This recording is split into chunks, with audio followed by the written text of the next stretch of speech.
राज्यात लवकरच विधानसभा निवडणुका लागणार आहेत। या पार्श्वभूमीवर राज्याच्या राजकारणात वातावरण तापताना दिसून येत आहे।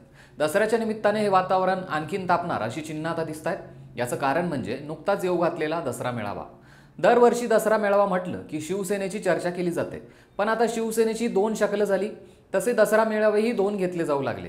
तर दुसरीकडे बीडमध्ये भगवानगडावर गोपीनाथ मुंडे यांनी सुरू केलेला दसरा मेळावा पंकजा मुंडे पुढे चालवत आहेत। तर नागपुरात दसरा मेळावा घेऊन संघ आपली भूमिका मांडत असतो, पण यावर्षी या दसरा मेळाव्याच्या स्पर्धेत आणखीन एक खेळाडू उतरलाय।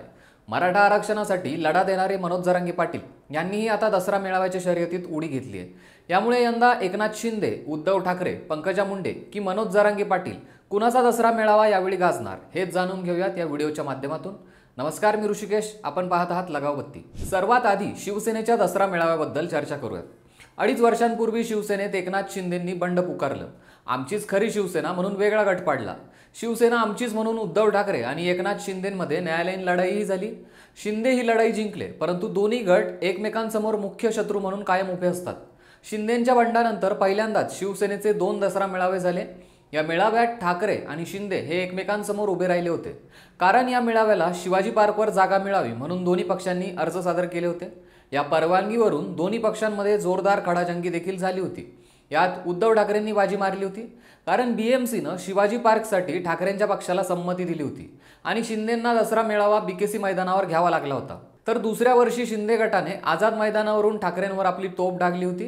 यावर्षीही शिवाजी पार्क ही जागा ठाकरे गटालाच मिळाली आहे, कारण त्यांनी 8 महिन्यांसाठीच यासाठी अर्ज सादर केला होता। शिवाजी पार्क आणि शिवसेनेचा दसरा मेळावा यांचं मागील 58 वर्षांपासूनचं अतूट नातं आहे। 1966 साली शिवसेनेच्या जन्मापासून आतापर्यंत एखादा अपवाद वगळता शिवसेनेचा दसरा मेळावा हा शिवतीर्थावरच होत आलाय। हिंदू हृदय सम्राट शिवसेना प्रमुख बाळासाहेब ठाकरे यांनी याच दसरा मेळाव्यातून 2012 पर्यंत विचारांचं सोनं जनतेला दिलं होतं। यामुळे शिवाजी पार्क हा उद्धव ठाकरेंचा बालेकिल्ला झालाय, कारण परंपरेप्रमाणे दरवर्षीच इथली परवानगी त्यांनाच मिळतीये। तर शिवसेना शिंदे गटाचा मेळावा हा यावर्षीही आझाद मैदानावरच पार पडणार आहे। लाडकी बहीण आणि अनेक सरकारी योजना जाहीर केल्या असल्यामुळे मुख्यमंत्री त्याचा पाढा आपल्या उद्याच्या दसरा मेळाव्यात वाचून दाखवतील। नेहमीप्रमाणे मोदी आणि अमित शहांचं कौतुकही ते करतील। तसंच मराठा आरक्षणावर ते काय भूमिका मांडतील का यावर सगळ्यांचं लक्ष असेल।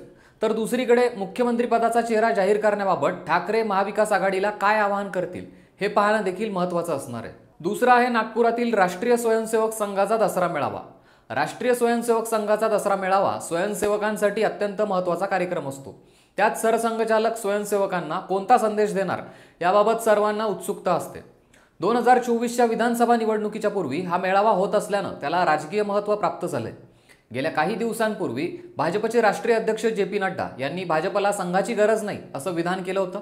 यानंतर भाजप आणि संघामध्ये अंतर पडल्याचंही पाहायला मिळालं होतं।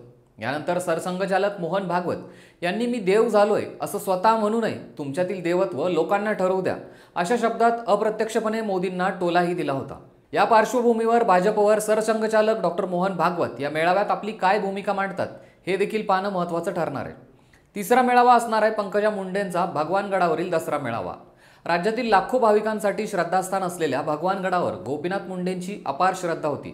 यामुळे सुरुवातीच्या काळापासूनच त्यांनी इथे दसरा मेळावा घ्यायला सुरुवात केली होती। अनेक वर्षांचा काळ हा भगवानगडावर दसरा घेऊन त्यांनी गाजवला। मुंडे यांच्या निधनानंतर पंकजा मुंडेंनी हा वारसा पुढे सुरू ठेवला। मधल्या काळात 2015 साली पंकजा मुंडेंना भगवानगडावर दसरा मेळावा घेण्यासाठी महंत नामदेव शास्त्री यांनी विरोध केला होता। आता त्यानंतर दसरा मेळावा कृती समितीनं इथंच मेळावा घेण्याचं जाहीर केलं आणि पंकजा मुंडे यांचा दसरा मेळावा पुन्हा चर्चेत आला होता। धनंजय मुंडे यांनी दिवंगत गोपीनाथ मुंडे यांच्या विरोधात जाऊन गोपीनाथ मुंडेंनी आयुष्यभर ज्या शरद पवारांना विरोध केला त्यांच्याच सोबत जाण्याची भूमिका घेतली होती। त्या भूमिकेनंतर मुंडे घराण्यात फूट पडली होती। उपमुख्यमंत्री अजित पवार यांनी 2023 मध्ये राष्ट्रवादी काँग्रेसमध्ये फूट पाडत 40 आमदारांचा गट घेऊन महायुतीसोबत जाण्याचा निर्णय घेतला। तेव्हापासून पंकजा मुंडे आणि धनंजय मुंडे पुन्हा एकत्रित आले। परळी मतदारसंघावरचा दावाही पंकजा मुंडे यांनी सोडला आणि त्यांची वर्णी विधान परिषदेवर लागली।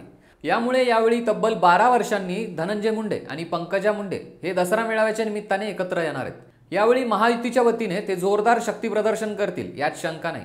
चौथा मेळावा असणार आहे मराठा आंदोलक मनोज जरांगे पाटील यांचा। जरांगे पाटील यांनी बीडमधल्या नारायणगडावर दसरा मेळावा घेण्याची घोषणा केली। तेव्हापासूनच मराठा बांधवांसाठी हा चर्चेचा विषय राहिलाय।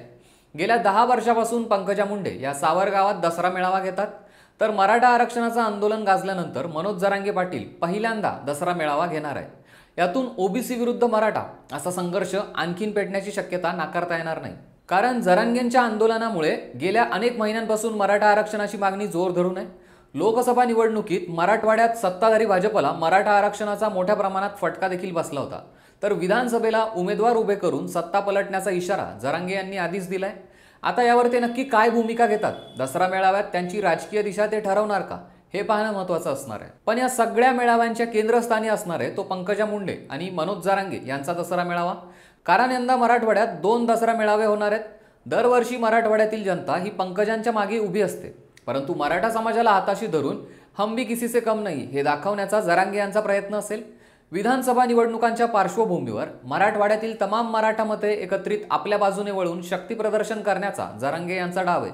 तसंच मराठा वोट बँक महायुतीपासून दूर करण्याचाही त्यांचा प्रयत्न असेल. या विरोधात आता पंकजा आणि सोबत आलेले धनंजय मुंडे या आव्हानाचा सामना कसं करणार हे पाहणं महत्त्वाचं ठरणार आहे. तुम्हाला काय वाटतं, यावेळी कुणाचा दसरा भाव खाऊन जाईल? ठाकरेंचा, शिंदेंचा, संघाचा, पंकजा मुंडेंचा की मनोज जरांगेंचा? आम्हाला कमेंट करून नक्की कळवा आणि आमच्या लगावबत्ती या यूट्यूब चॅनलला नक्की सबस्क्राईब करा.